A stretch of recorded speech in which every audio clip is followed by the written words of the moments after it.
অ্যানিমেশনটা just দেখবেন।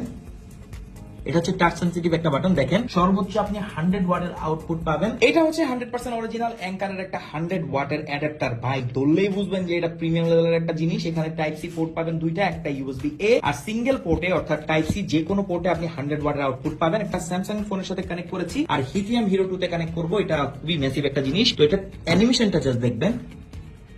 দেখেন কত কিউট আর এটা কত ওয়াটে চার্জ হচ্ছে। দেখেন super fast charging. Definitely Samsung phone তো কোনো ঘটনাই না। তো এখানে দেখা যাবে যে কত ওয়াট এটা আউটপুট দিচ্ছে। এখানে একটা বাটন আছে, এটা হচ্ছে টাচ সেনসিটিভ একটা বাটন। দেখেন C2 থেকে 11 ওয়াট আউটপুট হচ্ছে, বাকি দুইটা পোর্ট কিন্তু ব্ল্যাঙ্ক হয়ে আছে। আবার দিলে আমরা দেখবো হচ্ছে এটা টেম্পারেচার। এটা যেহেতু চাইনিজ ভ্যারিয়েন্ট সবকিছু লিখা চায়নাতেই থাকবে, বাট আপনি বুঝতে পারবেন যে কোনটা কি ইন্ডিকেট করছে। এটা আস্তে আস্তে বাড়বে যদি এটা হিট হয়, বাট এটা হিট তেমন একটা হবে না। তো এটা দিয়ে আপনি ল্যাপটপ, ফোন, যে কোনো ডিভাইস, ড্রোন থেকে শুরু করে সবকিছু চার্জ করে ফেলতে পারবেন। সর্বোচ্চ আপনি 100 ওয়াটের আউটপুট পাবেন। ম্যাকবুক চার্জ করতে পারবেন, ইভেন আপনি ল্যাপটপ সব চার্জ করে ফেলতে পারবেন। তো ফ্যান্টাস্টিক লেভেলের একটা অ্যাডাপ্টার। আমাদের কাছে কিন্তু 140 ওয়াটেরও আছে। 100 ওয়াটটা হচ্ছে সব থেকে ভালো হবে। আপনি একসাথে তিনটা পোর্ট থেকে আউটপুট পাবেন। সাথে কিন্তু একটা C2C ক্লক গ্রেডেড কেবল, যেটা মোটামুটি 1.5 মিটারের সমান, সেটা আপনি পেয়ে যাবেন। তো কেমন লাগলো অবশ্যই কমেন্ট করে জানাবেন।